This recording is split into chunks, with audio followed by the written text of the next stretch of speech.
ഡൽഹിയിൽ കനത്ത മഴയ്ക്ക് സാധ്യതയെന്ന് കാലാവസ്ഥാ നിരീക്ഷണ കേന്ദ്രത്തിന്റെ മുന്നറിയിപ്പ്. യമുന നദി കരകവിഞ്ഞതോടെ നിരവധി പേരെ ദുരിതാശ്വാസ ക്യാമ്പുകളിലേക്ക് മാറ്റിയിരിക്കുകയാണ്. നോയിഡയിലും ഗാസിയാബാദിലും റെഡ് അലർട്ടുണ്ട്. അർജുൻ പീതാംബരൻ വിശദവിവരങ്ങളുമായി ചേരുന്നു. അർജുൻ, എന്താണ് ഡൽഹിയിലെ അവസ്ഥ? മറ്റ് ഉത്തരേന്ത്യൻ സംസ്ഥാനങ്ങളിലും മഴക്കെടുതി രൂക്ഷമാണല്ലോ അല്ലേ?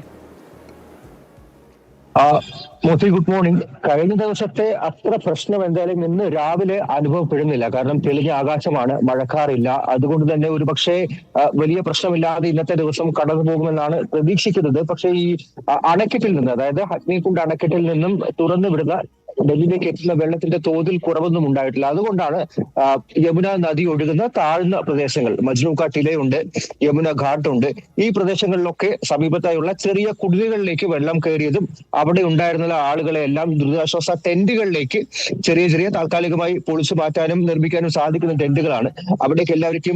അവിടെ എല്ലാവരെയും മാറ്റി പാർപ്പിച്ചിട്ടുണ്ട്. ഏകദേശം 5000-ഓളം ആളുകളെയാണ് നിലവിൽ ഇത് നേരിട്ട് ബാധിക്കുക, ഈ പ്രളയം നേരിട്ട് ബാധിക്കുക എന്നുള്ള വിലയിരുത്തലുള്ളത്. അതുകൊണ്ട് തന്നെ അത്രയും പേരെ മാറ്റാൻ വേണ്ടിയിട്ടുള്ള സജ്ജീകരണങ്ങൾ പൂർത്തിയായിട്ടുണ്ട്. പക്ഷേ അത്രയും ആളുകളെ ഇപ്പോൾ മാറ്റേണ്ടി വന്നിട്ടില്ല. ഈ മജ്നു കാ ടില, യമുന ഘട്ട്, ഈ രണ്ട് സ്ഥലങ്ങളിലുള്ളവരെ മാത്രമാണ് ഇപ്പോൾ മാറ്റി സുരക്ഷിതമായിട്ടുള്ള സ്ഥാനങ്ങളിലേക്ക് പാർപ്പിച്ചിട്ടുള്ളത്. ഇന്ന് പക്ഷേ ഡൽഹിയിൽ യെല്ലോ അലേർട്ട് നൽകിയിട്ടുമുണ്ട്.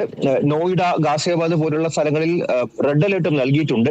മഴ കനക്കും എന്നുള്ള ഒരു പ്രവചനം ഉള്ളത് കൊണ്ട് തന്നെയാണ്. പക്ഷെ രാവിലെ വലിയ ബുദ്ധിമുട്ടുകളുടെയോ പ്രശ്നങ്ങളുടെയോ ഒന്നും തന്നെ വാർത്ത ഇവിടെ നിന്നും വന്നിട്ടില്ല. ഡൽഹി പോലെയല്ല പഞ്ചാബിലും ജമ്മു കാശ്മീരിലും അവസ്ഥ. പഞ്ചാബിൽ 1988 ശേഷം ഏറ്റവും മോശം അവസ്ഥയിലൂടെയാണ് ആ സംസ്ഥാനം കടന്നുപോയിക്കൊണ്ടിരിക്കുന്നത്. പ്രത്യേകിച്ചും ഗുരുദാസ്പൂരിലൊക്കെ വലിയ രീതിയിലുള്ള പ്രളയമുണ്ട്. ആളുകളെ ഒരുപാട് പേരെ ബാധിക്കുന്നുണ്ട്. 2.5 ലക്ഷത്തിലധികം ആളുകളെ ബാധിച്ചിട്ടുണ്ട്. 29 പേരുടെ ജീവനാണ് കഴിഞ്ഞ കുറച്ച് ദിവസങ്ങളിലായി അവിടെ നഷ്ടപ്പെട്ടിരിക്കുന്നത്. ജമ്മു കാശ്മീരിലും ഈ ജമ്മു തവി നദിയുടെ ജലനിരപ്പ് വലിയ തോതിൽ ഉയർന്ന് ആളുകളെ എല്ലാം ബുദ്ധിമുട്ടിക്കുകയാണ്. അതുകൊണ്ട് ഈ കാശ്മീരിന്റെ, പാകിസ്ഥാന് കീഴിലുള്ള കാശ്മീർ പ്രവിശ്യയിലെല്ലാം ഇപ്പോൾ പ്രളയ മുന്നറിയിപ്പ് നൽകിയിരിക്കുകയാണ്.